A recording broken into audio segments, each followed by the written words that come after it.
가지게 하시고 이제 나 주 위에 살리라 올려드린 찬송처럼 그리 부활의 증인으로 살 수 있도록 인도하여 주시옵시고 우리 가운데 부활의 믿음이 충만한 역사 있게 하여 주옵소서.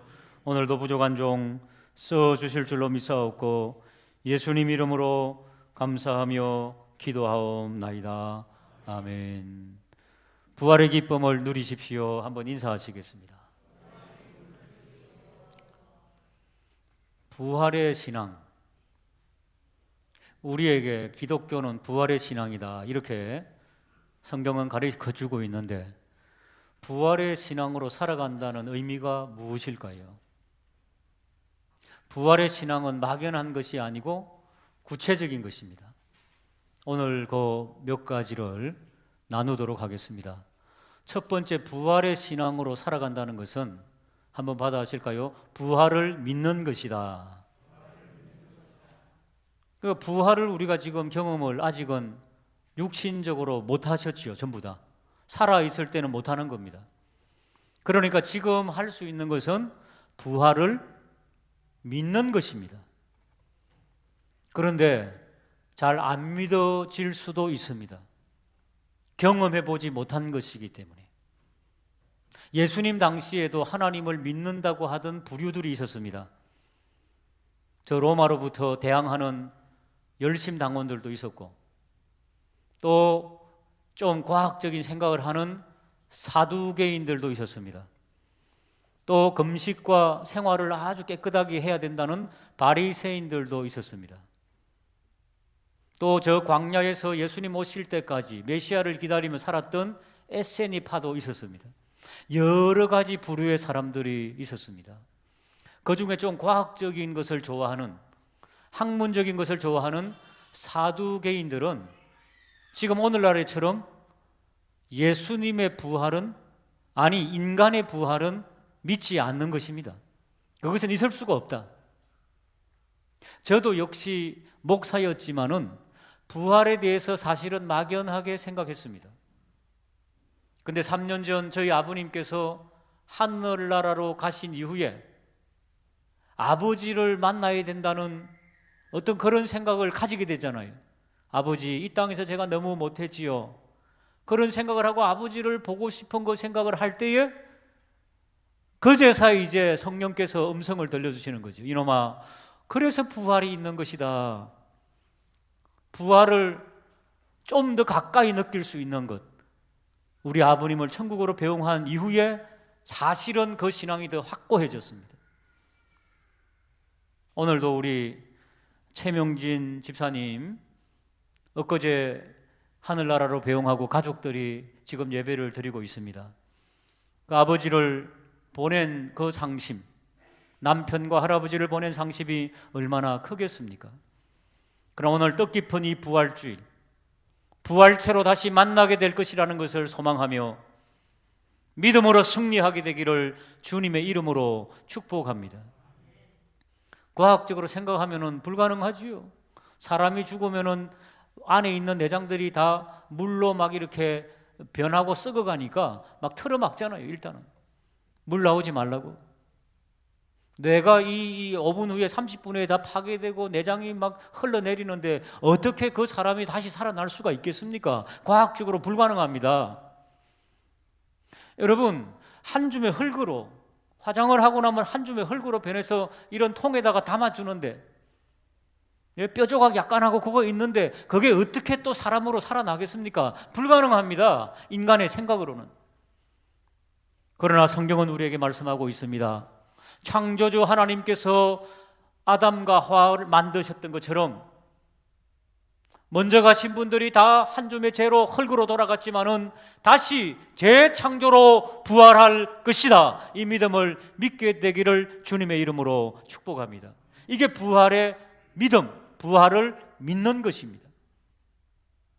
본문에 나오는 사두개인들은 이 부활을 부정하기 위해서 논리적인 생각을 하나 가지고 왔습니다. 예수님께 찾아왔습니다. 여러분 옛날에 아시죠? 형님이 살다가 부부 생활하고 살다가 형님이 먼저 죽으면은 그 아우가 남동생이 형수님을 취하여서 그래서 그 자손을 이어가는 형사, 형이 죽을 사, 죽으면은 치수, 형수님을 취한다. 형사 치수제도, 수혼제, 계대결혼, 뭐 이런 여러 가지 단어들을 사용합니다만은 결국에는 가족이 그것을 이어받아서 그 형수님을 책임지고 뭐 그렇게 하는 형사치수제도, 이 제도를 가지고 왔는데 그 집에 아들 7이 있었는데 제일 큰 형님이 결혼을 했는데 자손을 남기지 못하고 돌아가셨습니다. 그러면 둘째가 그 형수님을 이어받는 거지. 그런데 묘하게도 둘째 형님도 돌아가셨습니다. 셋째가 또 형수님을 이어받고 그렇게 하다가 7 형제가 다 그렇게 죽었습니다. 그런데 부활하는 날 천국에서 만났을 때 누구 부인이 됩니까? 7 타막 내야 됩니까? 뭐 이런 거지요. 그러니까 부활은 너무 부조리하다.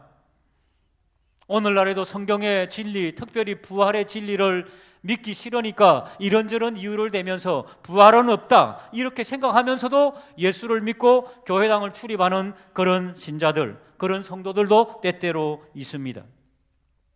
예수님께서 부활은 믿는 것이다 그렇게 설명하고 있습니다. 요한복음 11장 25절 26절 예수께서 이르시되 나는 부활이요 생명이니 나를 믿는 자는 죽어도 살겠고. 같이 읽겠습니다. 시작.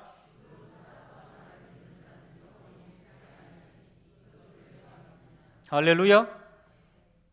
무릇 살아서 나를 믿는 자는 영원히 죽지 않는다는 것입니다. 그래서 우리 그리스도 안에서 죽은 자들은 뭐라고 표현한다고요? 한번 따라 하실까요? 잠시 잠자는 것이다. 그렇습니다. 좀 길게 자는 것입니다. 그러다가 다시 깨어나는 것입니다. 그렇기 때문에 사실상 영원히 죽지 않는 것이란 말입니다. 이 믿음을 먼저 믿게 되기를 주님의 이름으로 축복합니다. 이게 바로 부활의 신앙이라고 하는 것은 첫 번째 뭐라고요? 부활에 대해서 경험하지 못했지만 먼저 믿는 것이다. 자, 그러면은 한 걸음 더 나가서 두 번째, 따라 하실까요? 부활을 변정하는 것이다. 그러니까 부활을 부정하고 안 믿는 사람들, 죽으면 끝이지 라고 하는 사람들에게 변정은 무슨 뜻인가? 변호하고 증명한다는 것입니다. 예수님께서도 부활에 대해서 증명을 해 주셨습니다. 37절을 보시면은요, 자, 이제 사두개인들이 너무 답답하게 부활이 없어요 라고 하니까 예수님께서 출애굽기 말씀을 인용하시면서 죽은 자가 살아난다는 것은 모세도 가시떨기에 관한 글에서 주를 아브라함의 하나님이요 이삭의 하나님이요 야곱의 하나님이시라 칭하지 아니하였느냐. 그러면서 그 뒷절에 어떻게 설명하고 있는가 하면은 하나님은 죽은 자의 하나님이요 살아있는 죽은 자의 하나님이 아니요 살아있는 자의 하나님이라. 하나님에게는 모든 사람이 어떻게 되어 있다고요? 살아있느니라. 자, 37절 다시 한 번 더 보시기 바랍니다.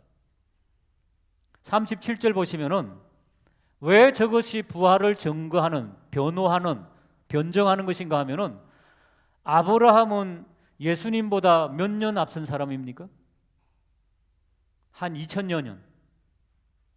예수님 육신으로 오시기 전, 예수님 당시 전 2166년, 2000여 년 전의 사람입니다. 아브라함과 이삭과 야곱이. 그러면은 저 문장에서 시제라는 것이, 시간이라는 게 있죠. 만약에 저것을 인용하면은 나는 아브라함의 하나님이었다 이래야 된다는 겁니다. 문장이. 왜? 과거의 사람이니까. 나는 지금 우리 아버님은 천국 가셨습니다. 그러면 하나님께서 나에게 말씀하실 때 나는 너의 하나님이었다. 그러고 너의 하나님도 되어주겠다. 나는 너의 할아버지, 너의 아버지의 하나님이었다. 과거에도. 그러나 지금도 이제는 너희 아버님이 안 계시지만 너의 하나님이 되어주겠다. 이렇게 사용해야지 문장이 맞는 겁니다. 그런데 모든 성경에는 아브라함의 하나님, 이삭의 하나님, 야곱의 하나님 이렇게 표현한다는 겁니다. 그러면 그 아브라함이 죽었다는 겁니까? 살아있다는 겁니까? 살아있다는 거예요. 지금 어디에? 천국에 살아있다는 거예요. 그렇기 때문에 과거형을 쓰지 않습니다. 여러분, 성경에는 아브라함의 하나님이었다 이러면 안 되는 겁니다. 아브라함의 하나님 언제? 지금도. 이삭의 하나님 언제? 지금도. 저게 바로 부활을 살아있다는 것을 증명하는 거 아니냐 이렇게 했다는 거죠. 그러니까 우리의 부활의 이 신앙은 부활의 믿음을 먼저 가지는 것이고, 두 번째는 부활을 증명할 수 있어야 된다는 겁니다. 고린도서에 내려가면은 사도 바울 선생님이 고린도서 15장에 35절에 보시면은 이렇게 말씀하고 있습니다. 누가 묻기를 죽은 자들이 어떻게 다시 살아나며 어떠한 몸으로 오느냐 이렇게 묻거들랑 36절 보실까요? 어리석은 자요, 그렇게 말하는 겁니다. 어리석은 자요, 네가 뿌리는 씨가 죽지 아니하면은 살아나지 못하겠고. 여러분, 씨앗 있죠? 씨앗이 땅에 들어가서 썩어야 됩니다. 썩는다는 것은 뭡니까? 죽는다는 것입니다. 하나님의 부활의 원리죠. 씨앗이, 그 씨앗이 땅 속에 들어가서 죽어서 썩었는데 거기에서 뭐가 나온다? 새로운 싹이 나온다는 거예요. 싹이. 그게 뭔 뜻입니까? 부활이라는 것을 말한다는 겁니다. 여러분, 37절, 또 내가 뿌리는 것은 장래의 형체를 뿌리는 것이 아니요. 여러분, 씨를 심을 때 사과 씨를 심었다 칩시다. 그러면 사과 나무를 심습니까? 사과 씨를 심습니까? 씨를 심지요. 사과 나무를 심지 않았는데, 형체를 심지 않았는데 어떻게 거기에서 나무가 나오느냐 이 말이지요. 나무를 안 심었는데. 이것은 바로 부활의 증거라는 것을 말씀하고 있습니다. 밀이나 다른 것의 알맹이뿐이었는데 거기에서 어떻게 나무가 나왔느냐 이 말이지요. 어떻게 꽃이 나왔느냐 그 말이지요. 형체를 심지 않았는데. 이게 바로 부활을 증거하는 것이다. 성경에는 그런 증명들이 꽤 있습니다. 사랑하는 여러분, 먼저 우리가 부활을 믿고 부활을 증명해낼 수 있는 그런 저와 우리 모두가 되시기를 주님의 이름으로 축복합니다.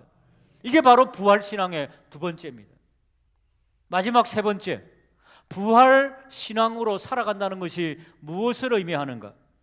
자, 성경책 39절을 한번 보시기 바랍니다. 39절 보니까 서기관 중 어떤 이들이 말하되 선생님 말씀이 참 맞습니다. 자, 사두개인들은 부활이 없다 그러고 서기관들은 바리새인 부류거든요. 바리새인들은 부활이 있다 그러고 다투었는데 예수님이 지금 누구 편을 들어줬다고요? 부활이 있다고 하는 바리새인의 편을 든 것이 서기관들. 그러니까 아이고 잘하셨습니다 예수님. 그러니까 예수님께서 서기관들을 돌아보시면서 뭐라고 책망하십니까? 45절을 보실까요? 45절을 보시면은 모든 백성이 들을 때에 예수께서 그 제자에게 이르시되 긴 옷을 입고 다니는 것을 원하며, 이거 누구에게 하는 말인가 하면은 서기관들, 바리새인들에게 하는 말입니다. 긴 옷을 입고 다니는 것을 원하며 시장에서 문안받는 것과 회당의 높은 자리와 잔치의 윗자리를 좋아하는 서기관들을 삼가라. 서기관들이 예수님은 내 편이다 하고 막 사두개인을 공격하니까 예수님께서는 서기관들의 편도 아니다 하면서 책망을 하시는 것입니다. 그 다음 절 한번 읽어볼까요? 그들이 어떤 일을 자행했는지. 시작.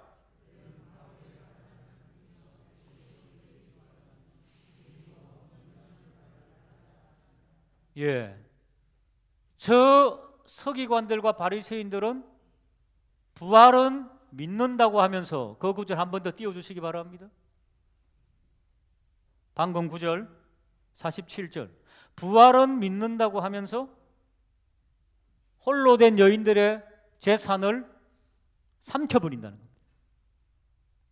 그리고 외식으로 사람들에게 보이려고 길게 거룩한 척 기도한다는 것입니다. 위선자들이라는 거죠. 그러면은 더 엄중한 심판을 받게 된다는 겁니다. 이 무슨 말씀입니까?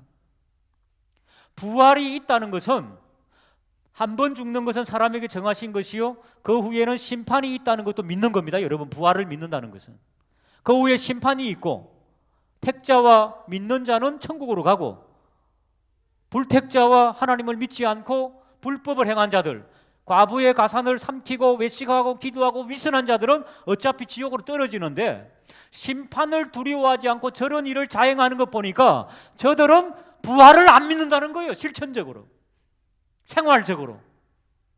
아니, 부활이 있다고 심판이 있다고 믿으면 저런 일을 하면 안 되잖아요. 그런데 저런 일을 하고 있는 것 보니까 저들도 실질적으로는 부활이 없는 삶을 살고 있다는 겁니다.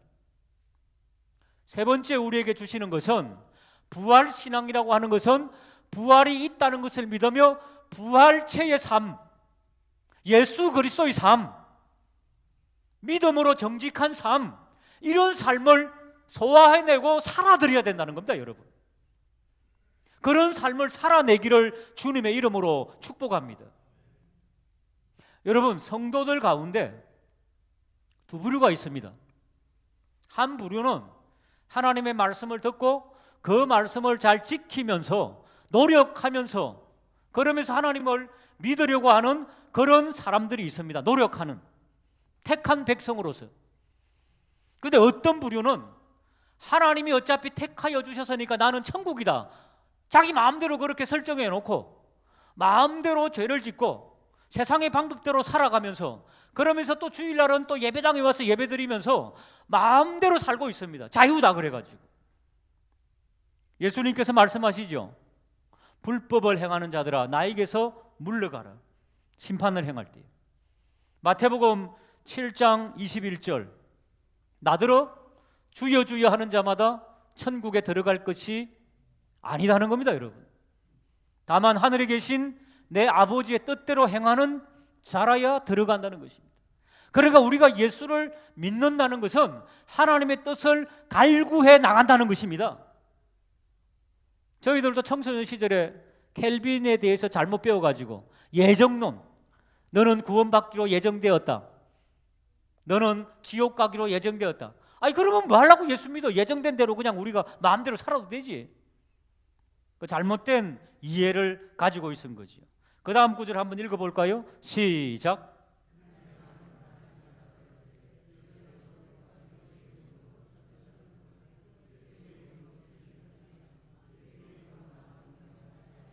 놀라운 일이죠. 한때는 박태선도 문선명도 이초석도 누굽니까? 이 만민중앙 성결교 이재록도 한때는 귀신을 쫓아내고, 김기동도 베레아 이단의 수장들이지요. 제가 금방 이름을 거론한 사람들, 이만희도 한때는 여러분 기적도 일어나고 이적도 일어납니다. 권능도 일어납니다. 그러니까 사람들이 혹가닥 빠지지요. 23절, 저보다 더 중요한 것은 저것입니다. 시작.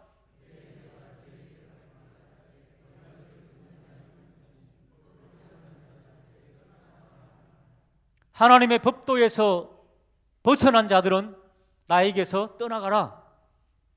그러니까 부활의 삶은 무엇인가? 세 번째, 부활을 믿는다면 심판도 있다는 것을 알면서 우리가 가지고 있는 갖가지의 불법들을 줄여나가는 거예요. 줄여나가는 거, 노력하는 거예요. 여러분, 이런 삶을 살아들이지 못하면 세상 사람들과 똑같다는 것을 성경이 지금 말씀하고 있습니다.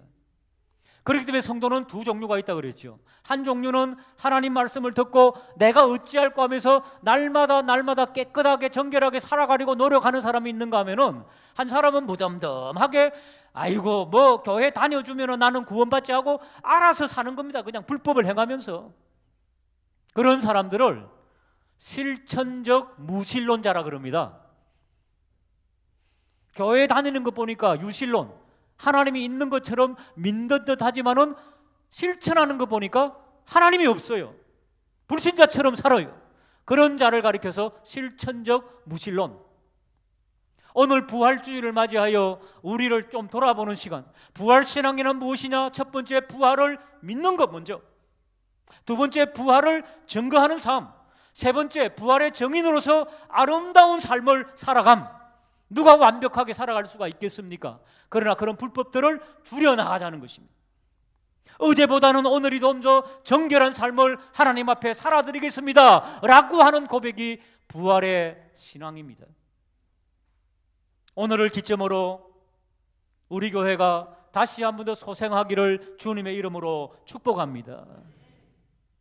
이제 오늘부터 드디어 65세 이상 된 어르신들은 아직도 좀 조심하라고 저희들이 공지를 보냈고, 그 외의 성도님들은 준법 정신을 지키면서 우리가 하나님 앞에 이제 온 교우들이 1부 10시, 2부 12시에 당분간 그렇게 예배를 드리자.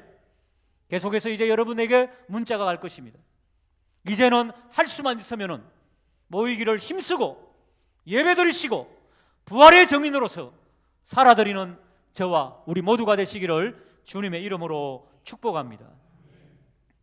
하나님 아버지, 부활의 삶을 기필코 실천